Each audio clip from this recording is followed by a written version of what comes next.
Hi Year 8, I'm Miss Ford and this is Papavesqe, and we're going to be learning all about him and the language devices that he represents.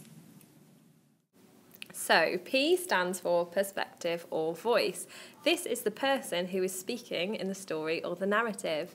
They use lots of different pronouns, which we'll come on to later, but it might be I, you must do this, I saw this, he was doing this.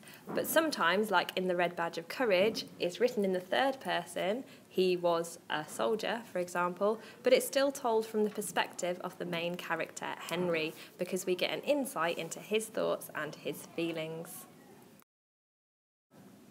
When you read a piece of fiction or non-fiction, you need to look for the adjectives, and that's what our A stands for, adjectives.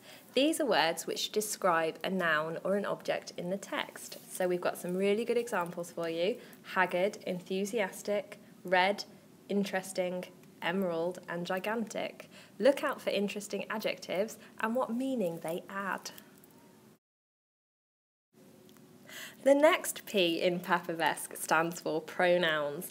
These are normally small words that replace a noun. So, for example, instead of saying Miss Hunt is the best teacher, we could use the word she. So the sentence would say, she is the best teacher.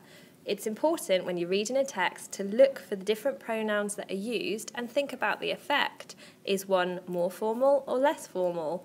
More intimate or less intimate?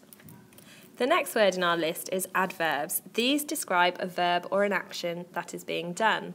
They can tell us how something's being done, where something's being done, or when it's being done. Some examples that tell us how things are done are amusingly, quickly, tiredly, lovingly. The V in Papavesqe stands for verbs. Now, as you're Year 8s, you might have already heard this word before.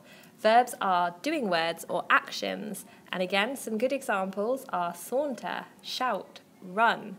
Look carefully at which verbs are used and think about the effect that they have. Now, as you can see from the picture, ellipsis is 3 dots. It's almost like 3 full stops in a row. It's used to show that something is missing or that we should take a pause. So when you see ellipsis in a text, think about what the writer's doing.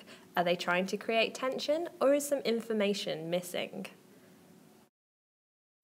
The S in our acronym stands for short and minor sentences. These are small sentences, as you can probably guess.